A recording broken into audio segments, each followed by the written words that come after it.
Subuh baru tidur rata-rata.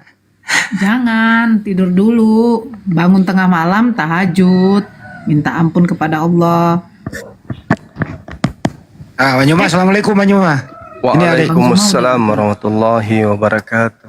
tolong di adik kita ini tadinya agnostik, alhamdulillah udah mau kembali ke Islam Banyuma. Oh, gitu ya. Agnostik Ngajinya masih lancar Banyuma dia? masih bisa. Masih. Islam tapi ke agnostik. Biasanya orang tinggalkan Islam itu bukan karena menemukan kelemahan di Islam. Tapi biasanya orang meninggalkan Islam itu sama seperti Taifuddin Ibrahim, mereka bosan, mereka capek kemudian untuk melakukan prosesi amalan ibadah di Islam. Itu biasanya terjadi. Mereka bosan puasa, mereka bosan melakukan rutinitas lain seperti sholat. Sehingga ketika mereka punya hajat, misalnya ingin nikah atau ingin kaya, udah berhasil, capek berdoa, putus asa dia. Sehingga dia mengatakan, adakah Tuhan itu, adakah Allah itu? Kayaknya enggak ada. Karena ternyata usaha saya, doa saya itu tidak dikabulkan. Biasanya sih gitu. Kalau boleh tahu, saudara kita ini kenapa meninggalkan Islam?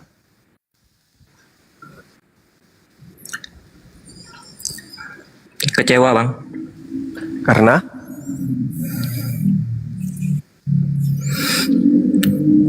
ditinggal kekasih bang. Hei, kenapa bisa kayak gitu? Kekasihnya ditinggalkan Anda kemana dia? Ke pasar?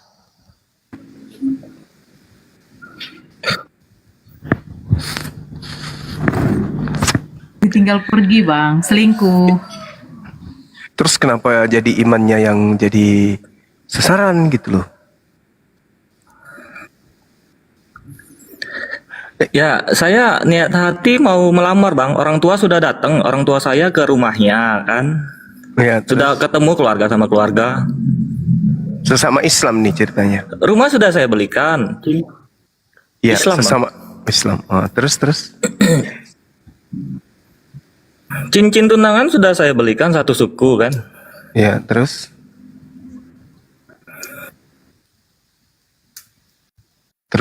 Ternyata nggak jadi. Semua untuk dia gitu kan. Ya, Entah kenapa dia memutuskan dia tidak mau menikah dengan saya. Alasannya sepertinya orang tuanya, nggak setuju. keluarganya ya, orang tuanya sudah nggak ada lagi gitu kan. Keluarga besarnya nggak setuju sama saya. Alasannya karena nggak suka aja, nggak sukanya nggak tahu, nggak suka, pengennya dia tuh dijodohkan sama orang daerah situ, anak kampung situ gitu. Nah,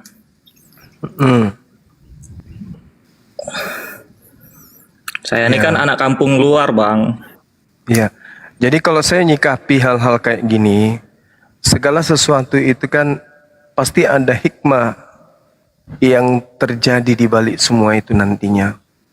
Contoh bagaimana Nabi Musa diperlihatkan kemudian oleh Allah, Nabi Khidir tiba-tiba membunuh seorang anak laki-laki.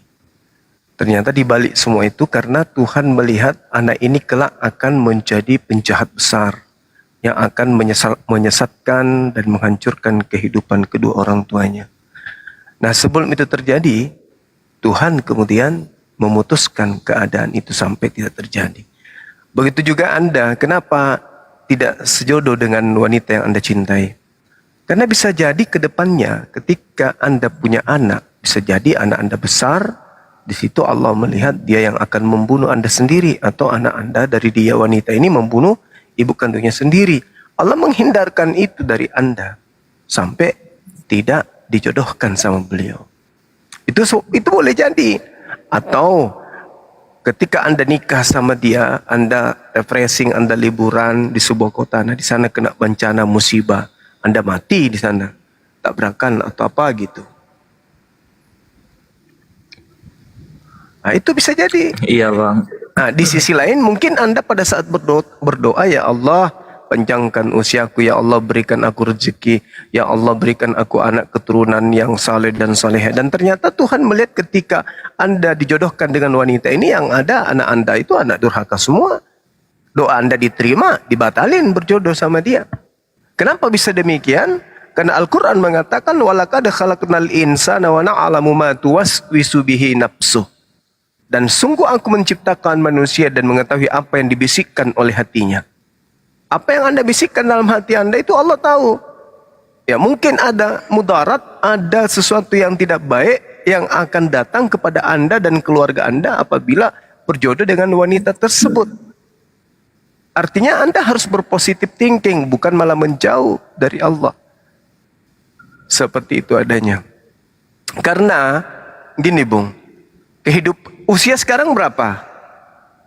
34 Bang. 34 tahun. 34 tahun itu kita hitung-hitung mungkin masih hidup sekitar 40-50 tahun lah kita hitungan panjang. Setelah itu Anda dari ada menjadi ketiadaan. Apa yang Anda bawa? Istri? Oh, belum tentu. Anda berusaha siang dan malam mencari nafkah. Ya kan?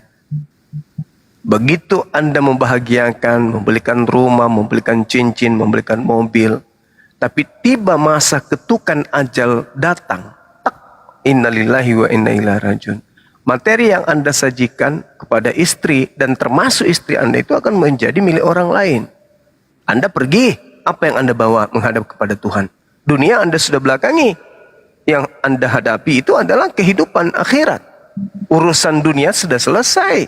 Tak ada lagi hubungannya dengan wanita, nggak ada lagi hubungan dengan harta, nggak ada lagi hubungan dengan istri, nggak ada lagi hubungan dengan kesakitan hatian.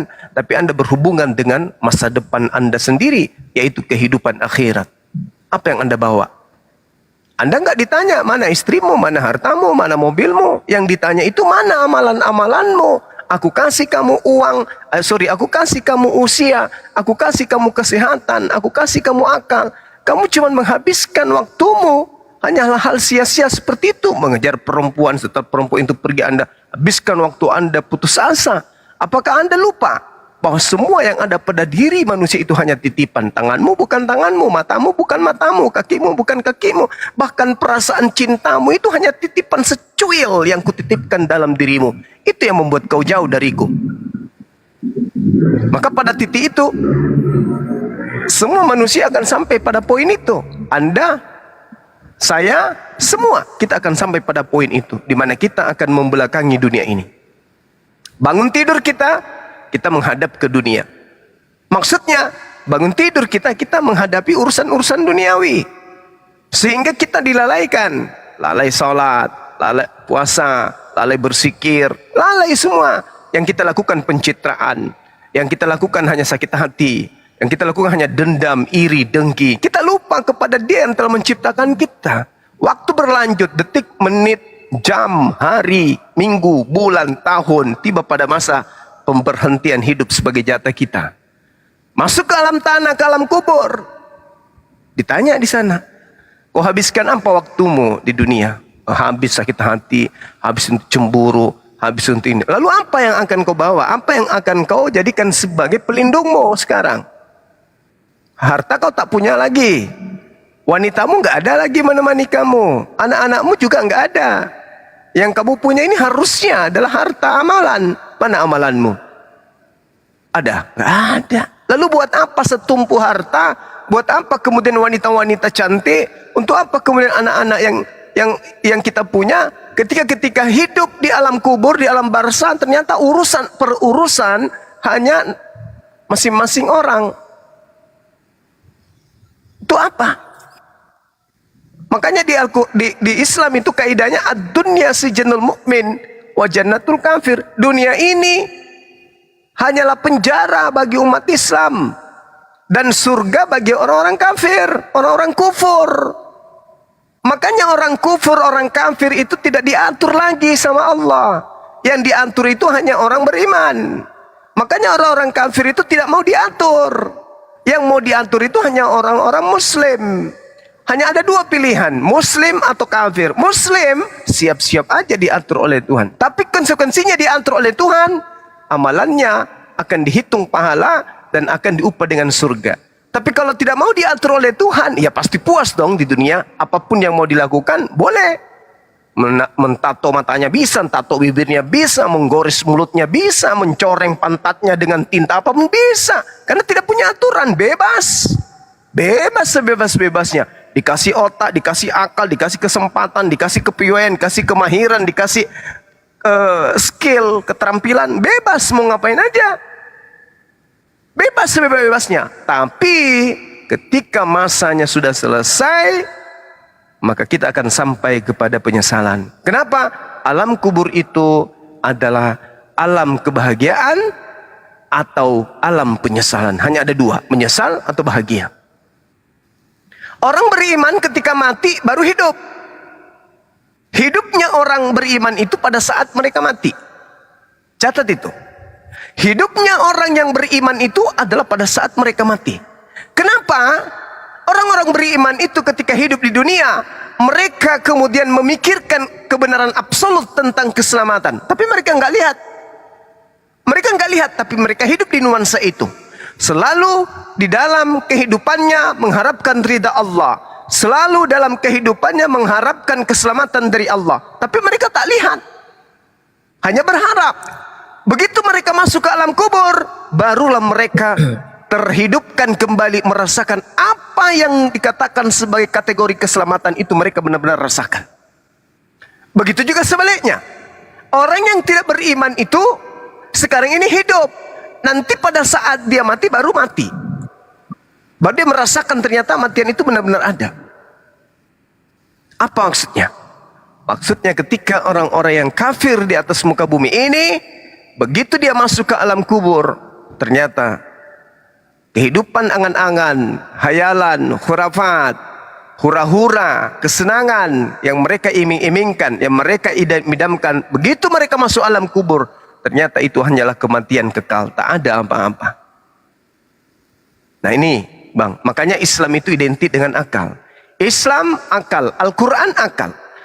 Suplai Al-Quran terhadap kesempurnaan akal manusia itu 99%. Jadi penekanan Al-Quran terhadap akal itu 99%. Selalu cakupannya akal. Akal, akal, akal. Maka orang yang berakal mustahil jauh dari Allah. Mustahil jauh. Tapi orang yang kemudian mengedepankan nafsu, mengedepankan syahwat, sudah pasti dia lebih cinta akan dunia daripada kehidupan akhirat. Nah, untuk itulah kemudian saya biasa memberikan perumpamaan yang sederhana. Gini, kita tahu bahwa kehidupan kita ini tidak kekal di dunia. Kita paham sekali bahwa kita hanya sementara di alam semesta ini. Ada masa di mana kita tidak ada. Ada masa anak-anak kita akan kehilangan kita. Ada masa kemudian harta kita akan kita tinggalkan. Ada masa itu. Nah, artinya kita mengetahui bahwasanya kita akan pergi. Kita memiliki dua tempat hidup dan kita memiliki dua rumah. Rumah yang akan kita tinggalkan dan rumah yang akan kita tuju. Sudah pasti orang berakal ini akan membersihkan rumah yang mau ditinggal, rumah yang mau akan pergi, dipercantik dia rumah itu. Dengan cara apa rumah yang akan kita pergi dipercantik? Ibadah, infak, sedekah, membantu orang, menolong orang yang lagi susah. Itu cara kita memperbaiki rumah kita yang ada di sana. Bagaimana kita mengecat dindingnya, bagaimana kita mengurai lantainya supaya bagus, indah. Kita benar-benar melaksanakan amalan-amalan ibadah. Puasa kita, sholat kita, dan seterusnya. Itu cara kita memperbaiki rumah yang akan kita tuju. Begitu kita sampai di sana, kita nggak keteteran, kita punya tempat tinggal. Dan rumah yang ada di dunia ini ada rumah yang akan kita tinggalkan. Yang mana yang harus kita rapikan? Rumah yang mau ditinggalkan atau rumah yang akan kita pergi? Sudah pasti rumah yang kita tuju adalah rumah yang harus kita pelihara dengan sangat baik. Karena kenapa? Kita kekal di sana. Rumah di dunia ini hanya sementara saja. Ya kita apa adanya aja. Tidak usah terlalu bagaimana kali. Tapi rumah yang ada di jannah itulah yang harus kita rapikan. Tapi bagaimana kiranya? Ada manusia sudah tahu dirinya akan mati, tapi rumah yang dipercantik cuma rumah di dunia. Rumahnya yang di akhirat, jangankan rumahnya, pondasinya pun satu batu nggak ada. Karena dia menjadi agnostik, ingkar terhadap kebenaran Allah, ingkar terhadap kebenaran Rasulullah. Maka pondasinya nggak ada, apalagi rumahnya. Mati besok hari, celaka. Contoh nih, sederhana sebelum Anda ambil alih. Anda hidup di tanggal 28, hari ini tanggal 28 ya, teman-teman? 27. 27 ya. Anda hidup hari ini. Tanggal yang sama, jamnya yang sama, menitnya yang sama, hari yang sama, bulan yang sama, minggu yang sama. Anda peroleh hak itu sebagai manusia. Aku juga peroleh hak itu sebagai manusia. Apa yang membedakan Anda dengan saya? Saya 4:30 subuh bangun ibadah, sujud kepada pencipta. Anda tidur. Ini perumpamaan. Detik berjalan, trak. Zuhur saya ibadah, Anda tidur, Anda melakukan aktivitas lain.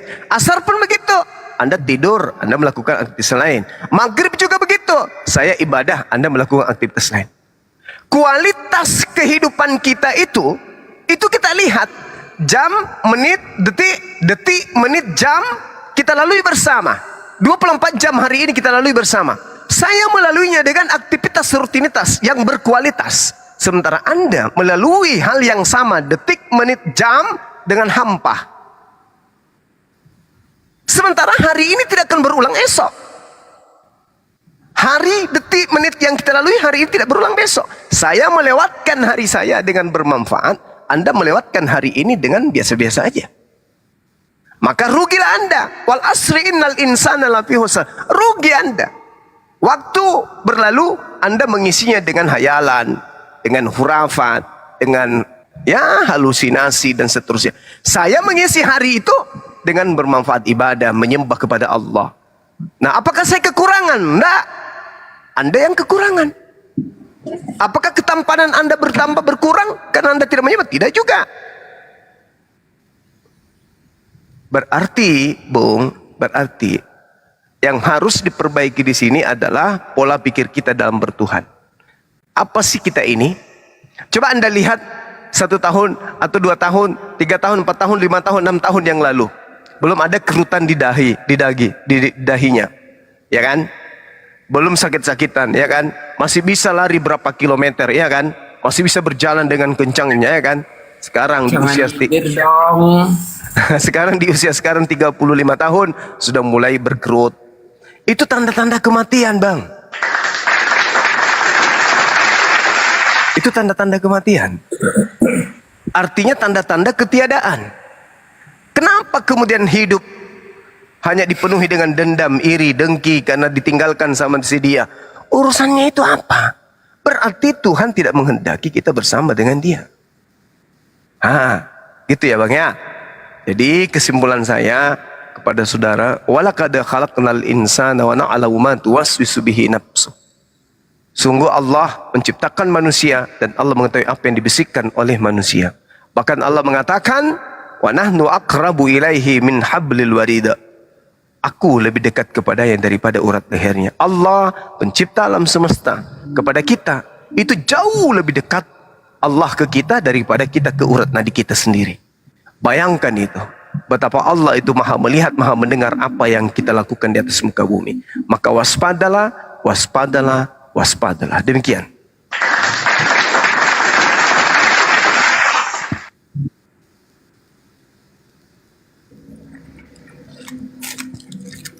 Bro, Ya Bang, terima kasih Bang tausiahnya Bang. Sama-sama.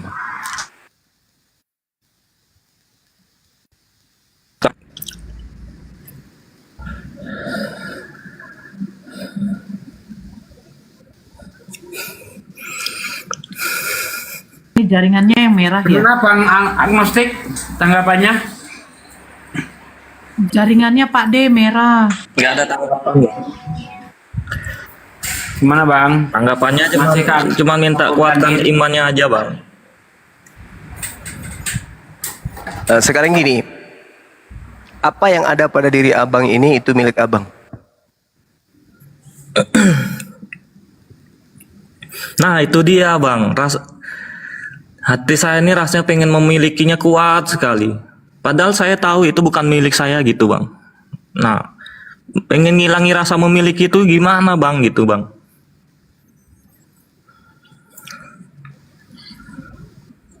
Iya.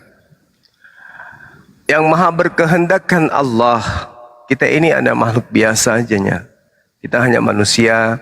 Bahkan untuk lahir di muka bumi ini kita tidak pernah kemudian konsultasi dulu sama Allah. Ya Rabb, ya ciptakan saya dong. Itu nggak ada bang. Lahirkan saya tahun sekian, lahir dari seorang rahim ibu bernama ini, dan ingat ya Tuhan, aku mau jadi seorang laki-laki ya. Baik paman, itu nggak ada bang, nggak ada.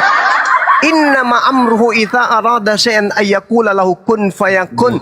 Seketika Allah hendak menciptakan kita, kita terjadi. Mau perempuan, mau laki-laki, kita menerima keadaan itu. Masih beruntung kita ini dicipta jadi manusia. Masih beruntung kita bang. Kita jadi manusia. Maka janganlah kita ego terhadap apa yang terjadi.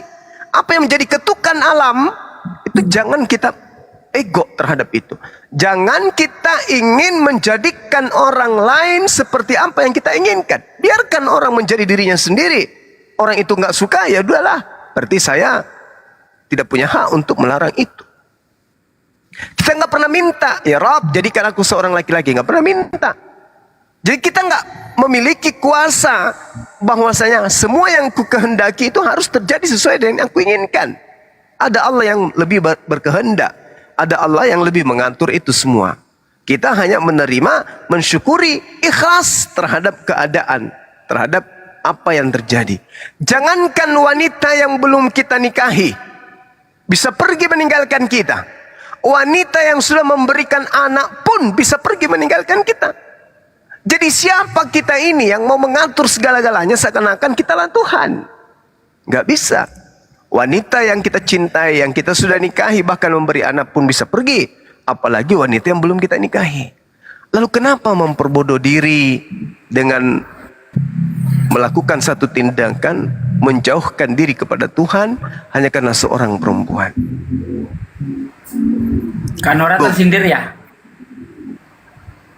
Kita Perempuan itu Bung, perempuan itu memang dicipta oleh Allah untuk menjadi indah. Tapi cobalah, wanita Anda itu yang paling indah pada dirinya itu apa? Hidungnya. Ambil hidungnya, simpan di mangkok bakso. Kira-kira Anda mau makan bakso Anda itu dengan Anda meletakkan hidungnya di atas mangkok? Anda lihat bibirnya, indah bibirnya, manis dipandang mata. Anda cungkil bibirnya, simpan di dalam bangkok bersama dengan nyok-nyang. Masih mau Anda makan nyok-nyang itu? Masih Anda mau makan mie itu? Enggak. Betapa hinanya manusia itu di hadapan Allah. Itu indah hanya karena pada tempatnya. Indah hanya karena pada masanya. Tapi ada masa di mana yang Anda pandang indah itu hanyalah sesuatu yang tidak berharga. Nah, itu faktanya. Iya kan? Benar kan? Apa yang Anda lihat di pandangan Anda itu bagus. Coba aja. Ambil pipinya yang begitu Anda, oh indahnya pipinya. Lihat bibirnya, oh indahnya bibirnya. Sudahlah, ambillah itu bibir, simpan di mangkok, campur Indomie. Mau makan, Anda mau makan Indominya? Enggak mungkin. Lalu mana keindahan yang tadi? Mana perasaan cinta Anda yang tadi? Mana perasaan Anda gelisah karena ditinggal tadi? Hilang seketika. Ternyata itu hanya lukisan keindahan akan penciptaan Tuhan. Untuk kita takjub aja kepada penciptaan Tuhan tersebut. Bukan berarti bahwa apa yang kita pandang itu harus menjadi. Itu dia makanya. Bukan berarti kita harus mengikuti apa yang menjadi keinginan kita. Gak perlu. Oh giginya begitu indah rapi, kalau dia senyum terlihat gigi. Ambillah gimsulnya itu, simpan di bakso Anda, di mangkok Anda yang penuh dengan bakso. Kasih air, kasih sop, kasih kecap, kasih garam, seterusnya. Aduk. Begitu Anda aduk, muncul giginya di situ. Makanlah itu. Berarti masih indah bibir sapi dong. Itu dia. Masih indah, Tapi masih masih indah daging ayam, masih indah daging sapi. Karena yang Anda makan berupa nyok-nyang itu daging sapi. Coba simpan hidungnya di situ. Di tengah-tengah nyok-nyang itu ada telur, ada mie, simpan hidung situ juga, hidung. Kira-kira Anda masih mau makan itu Indomie? Enggak mau. Nggak, kalau ngebayanginya nggak mau bang. Cuman saya teringat bucin sama dia bang. Bucin apa? Budak Cina. Budak cinta salah. Assalamualaikum warahmatullahi wabarakatuh. Waalaikumsalam. Waalaikumsalam. Ya, cinta itu anugerah. Cinta itu anugerah. Maka berbahagialah. Sebab kita sengsara bila tak punya cinta. Tapi ingat lagunya berikutnya. Rintangan pasti datang menghalang. Ya kan? Cobaan pasti datang hujan. Jangan cuma Penyanyinya cinta Bom-Bom ya, itu. Iya, jangan cuma cinta itu Bom-Bom. anugerah. Emang cinta itu anugerah. Ya udah gini aja, kembali lagi ke Islam ya. Tadi udah syahadat ulang sih. Coba dites lagi keislamannya Bang coba. Pinter sini anak. Bang Zuma. Iya, gimana? Jadi apa amalannya bang? Amalannya itu cintalah kepada Allah melebihi dari segala-galanya. Itu aja. Kalau Anda mencintai Allah, maka apa yang Anda kehendaki pun akan dikabulkan oleh Allah. Selama apa yang diinginkan itu jangan bininya orang.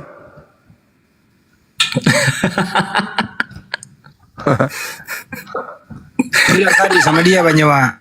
Putus cinta gampang disambung, putus iman neraka tempatnya. Udah bilang kayak gitu tadi. Betul. Jangan dibutakan oleh cinta. Jangan dibutakan. Iya betul. Jadi maksud saya, Ingat-ingat aja yang jeleknya. Contoh yang gue masih pinjam dia duit tapi dia nggak balikin pas pacaran, nggak gitu-gitu bre. Nanti juga ilfil. Bang, ya saya pengen nanya nggak ada jeleknya bang. Dia wanita soleha bang. Ya ingat-ingat aja, dia pas ngupil gede banget upilnya anjir, jadi ilfil gitu. Pasti ada kejelekannya orang itu. Ingat-ingat aja. Bang, mau minta pendapat dong bang tentang perasaan Sebentar dulu, Bang, kita. Kemalut ini bang. Kores, gimana ya? keras sekali suaramu Kores. Yang lain ntar dulu, ini kan masih si agnostik ini dulu, yang lain dulu jangan dulu ya. Yang kitab ini ntar dulu. Bang Juma, Ya. maksudnya amalan, nggak ada amalan kayak suruh baca surat Al-Insyirah gitu, Alam Nasro Laka Sodro, Owado'nan Kawizro kan gitu. Artinya kan ya di dalam kesusahan ada kemudahan gitu kan Bang Juma, ada nggak? Kalau Baca surat itu berapa kali? saya sendiri kalau lagi ada masalah itu keseringannya baca Al-Waqiah. Itu bacaan saya Al-Waqiah, Bang, ya? biasanya. Iya, kalau saya lagi ada masalah, saya lagi lemah, saya selalu baca surah Al-Waqiah. Di situ saya mendapatkan kekuatan kembali. Karena itu adalah ending dari kehidupan kita sebagai manusia. Idza waqa'atil waqi'ah laisa liwaqa'atiha kadhibah khafidatur rafi'ah idza rujjatil ardu rajja wa bussatil jibalu bassa fakanat haba'an mumbatha. Contoh implementasinya. Di rumah ada harta benda, di rumah ada istri yang cantik. Ya, tiba-tiba terjadi gempa sedahsyat-dahsyatnya. Apa yang terjadi? Kita akan berlarian keluar meninggalkan semua apa yang kita punya. Itu pasti tuh. Artinya yang menghancurkan kehidupan dunia itu adalah ketika Allah sudah menghendaki alam semesta ini hancur sehancur-hancurnya. Maka membayangkan terjadinya kiamat, huru-hara kiamat, itu menghapuskan kecintaan kita terhadap apapun di atas muka bumi. Jadi masalah yang kita hadapi lebur, hilang seketika. Seperti itu bang. Saya sering membaca surah itu. Kalau saya ada masalah, karena masalah sebesar apapun yang ada di atas muka bumi ini, itu hanya sebutir pasir dibandingkan masalah yang akan timbul di padang mahsyar. Di padang mahsyar itu kita akan dibuli bang. Dibully sebuli-bulinya. Pada tahun sekian hari ini kita diperlihatkan ke rumah orang, ngambil ayam orang, itu diperlihatkan pada masyarakat. Oh, diungkap seungkap-ungkapnya. Apa Serius, yang Bang? kita lakukan? Yes.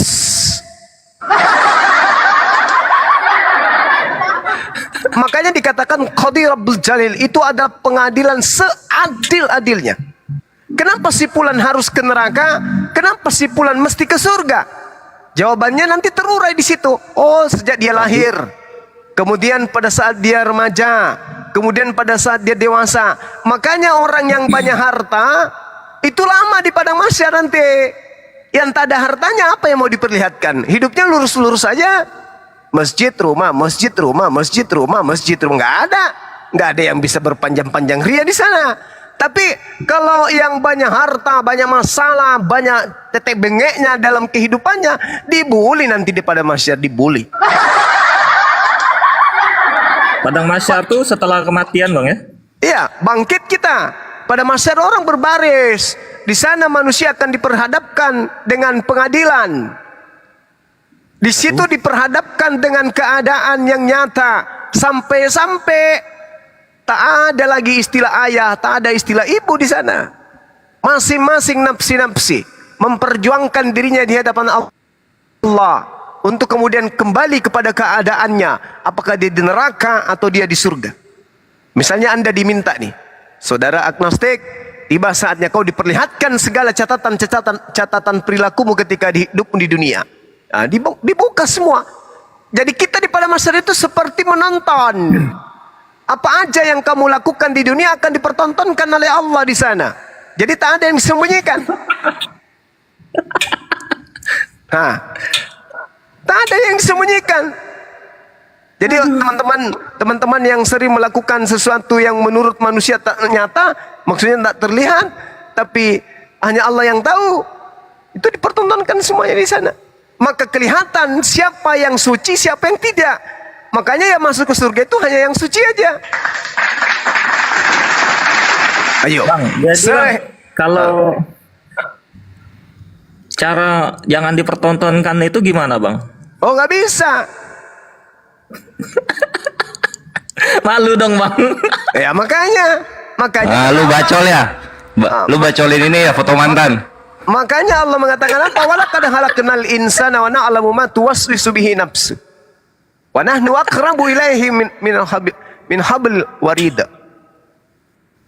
Makanya orang-orang yang beriman itu menjaga sikap, menjaga perkataan, menjaga tindakan. Bahkan jalan aja mereka jaga. Kenapa? Karena mereka selalu senantiasa merasa diawasi oleh Allah. Makanya kenapa orang itu bisa menjadi wali? Karena mereka merasa bersatu dengan Tuhan, bersatu dengan Allah. Dalam arti kata merasa dia itu diawasi. Makanya begitu mau berbicara direm, mau berbicara direm, mau menggosip direm, mau melakukan ini direm. Kenapa? Karena pada diri mereka itu sadar bahwa Allah sedang melihatku, Allah sedang mengawasiku. Antara kita dengan Allah itu seibarat ada cermin penghalang. Semakin orang itu bersih, cermin itu semakin bersih, dan apa yang dibalik cermin itu semakin nampak. Makanya orang yang bersih hatinya itu kalau dia berbicara, terkadang berbicara mengenai masa lampau, masa yang akan datang, atau masa yang akan terjadi esok hari, mereka tahu. Kenapa? Karena hatinya bersih. Mereka bisa melihat kekuasaan Allah itu nyata. Begitu. Sehingga orang-orang yang ya gimana? Bang, kalau kita tobat nasuha apa?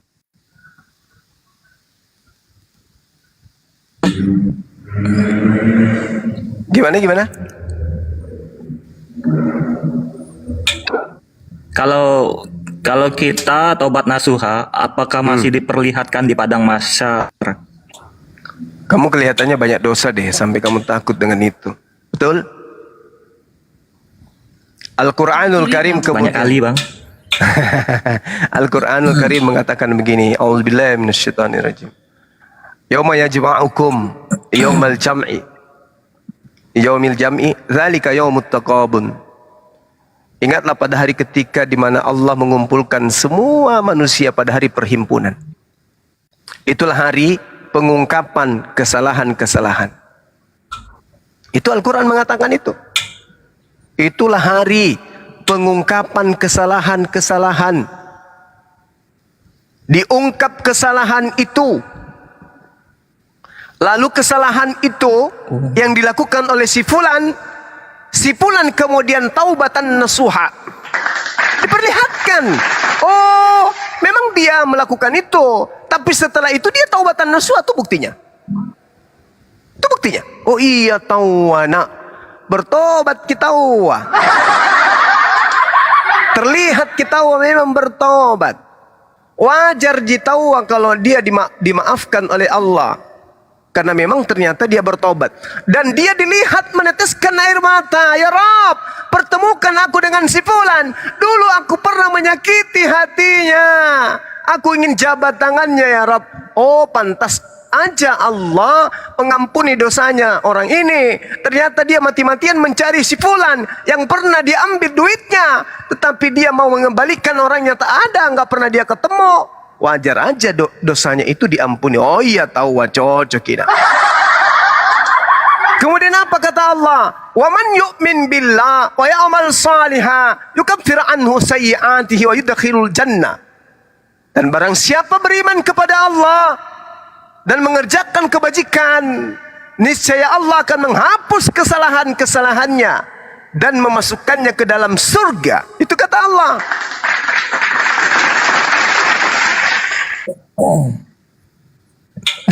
Diungkap, tapi orang nggak lagi memperhatikan. Ya dende mati mija, dosanya diagnostik. Kita lihat yuk, ayo yuk. Oh nggak kayak gitu. Kenapa? Orang masing-masing khawatir aibnya akan dibuka oleh Allah. Masing-masing orang senyum pun tak bisa. Masing-masing perlihatkan.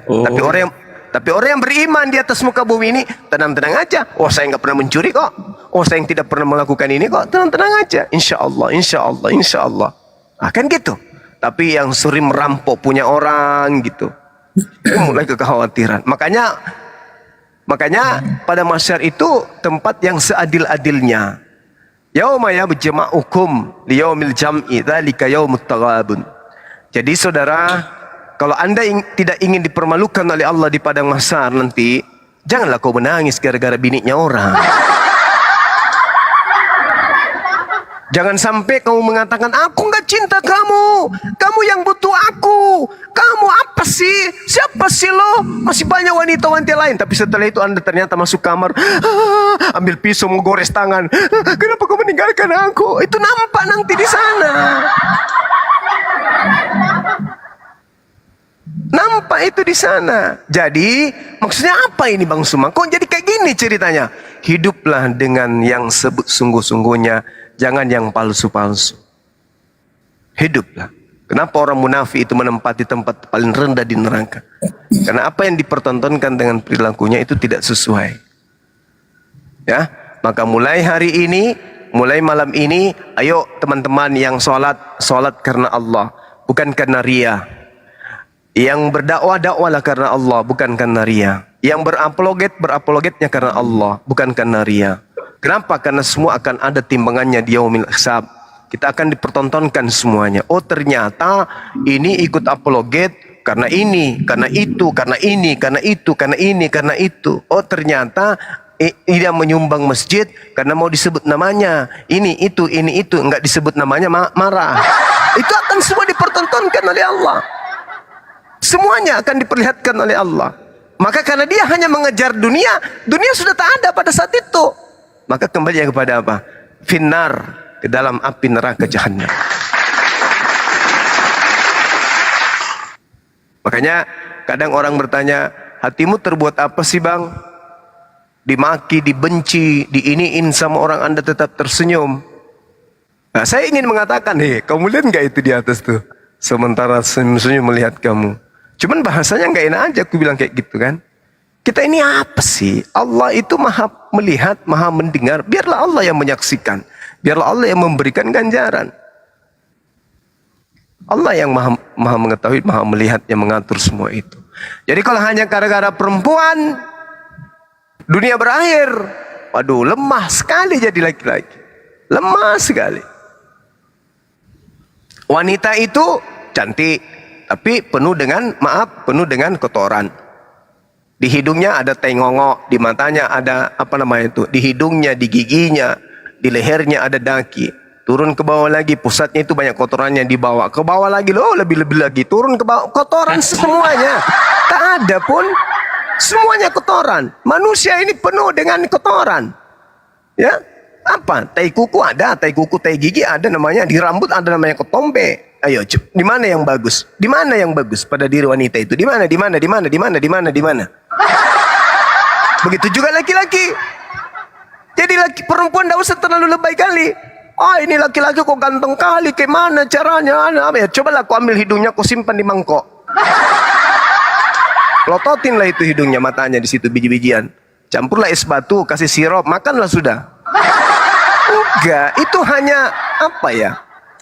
Tuhan hanya menciptakan kita dalam bentuk fi aksani takwim saja, tetapi bukan berarti membuat kita lalai untuk kemudian menyembah kepada Sang yang Maha Sempurna.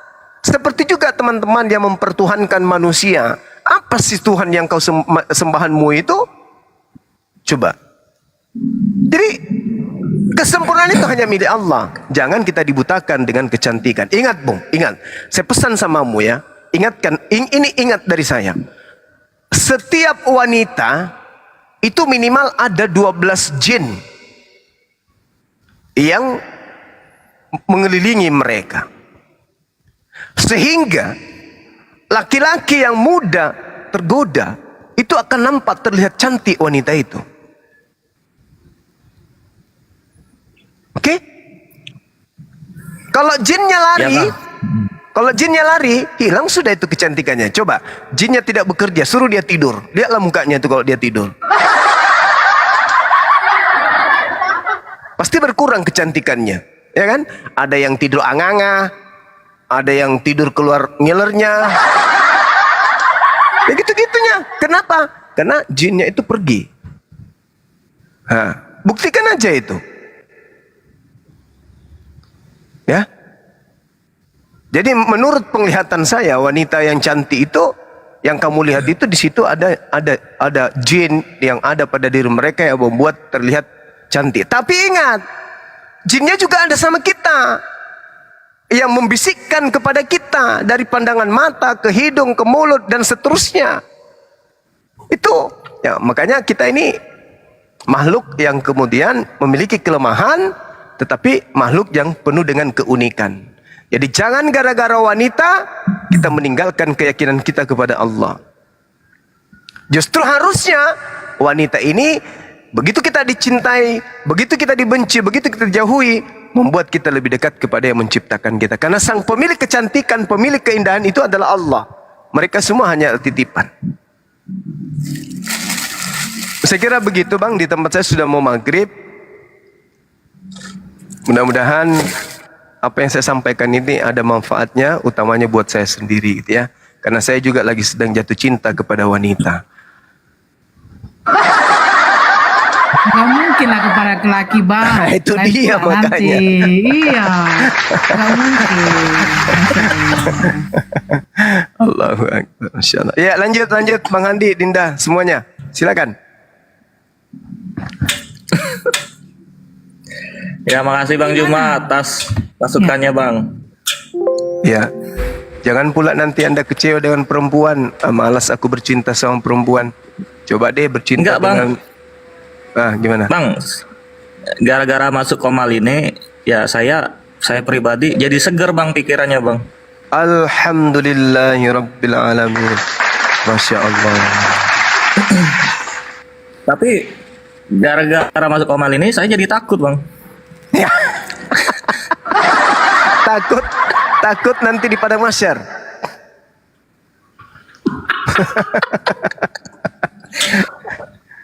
Makanya itu beneran Bang ya? iya beneran. Beneran. Coba ayat suci Al-Qur'an. Yauma yajma'ukum liyaumil jam'i. Dzalika yaumut taqabun. Itulah hari pengungkapan kesalahan-kesalahan. Diungkap semua kesalahan kita di sana. Tapi setelahnya ada yang bertobat, ada yang tidak. Kata Allah, "Wa may yu'min billah," dan barang siapa di antara mereka beriman kepada Allah, wa ya'mal salihah, dan beramal saleh setelah itu, maksudnya setelah mereka melakukan kesalahan, kemudian mereka bertobat, lalu mengisi hidup mereka dengan beriman kepada Allah dan melakukan amalan saleh, apa kata Allah? Yudkhilhu jannah, mereka aku masukkan ke dalam surga. Setelah apa? Setelah yukaffir anhu sayyi'ah, mereka kemudian menghapuskan kesalahan-kesalahannya. Gitu bang. Ya bang, ya bang, ya bang. Tadi Ya gimana? yang lain pada diam kan pada saat diperlihatkan sama Allah kan. Ya orang masing-masing menunggu waktunya. Orang masing-masing gedebek, gedebek, gedebek, gedebek, gimana ini? Wah, tiba waktunya si agnostik. Gedebek. Aduh, aku pernah mencuri ayam tetangga. Aduh.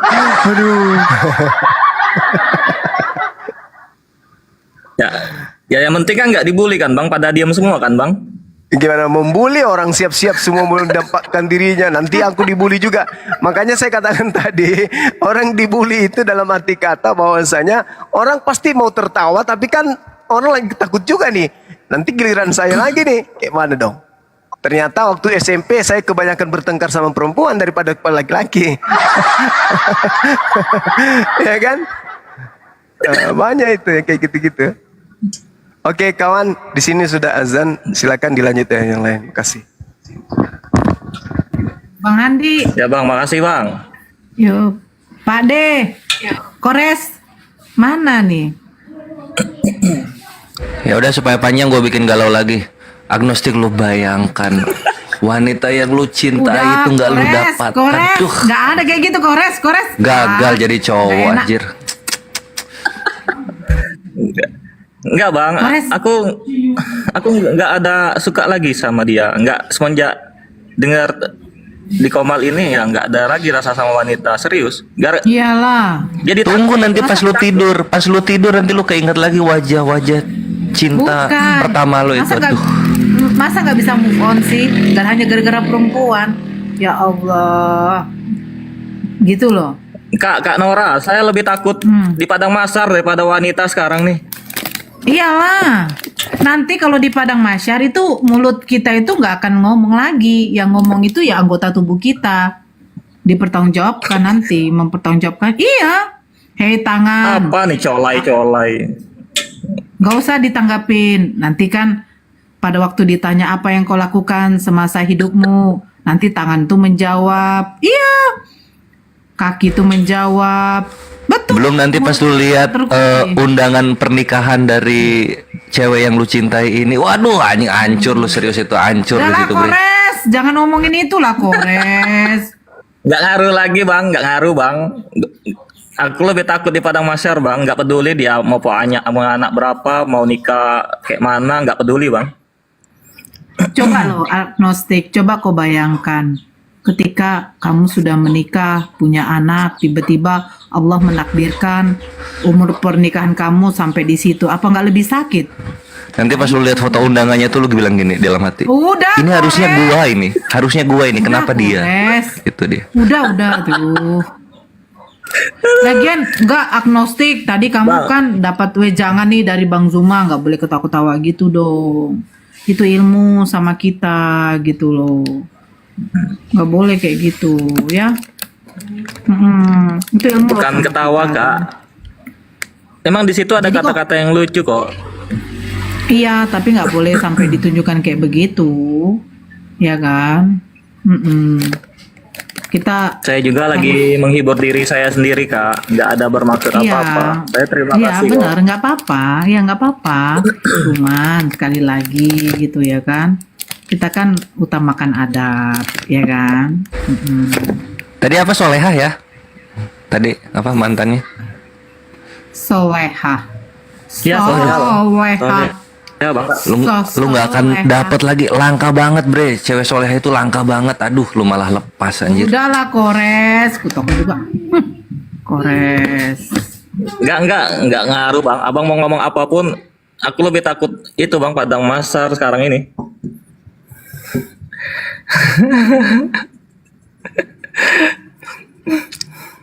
Ya kan di Padang Masyar kalau berdua dengan yang kita cintai kan itu lebih indah gitu daripada lu sendiri.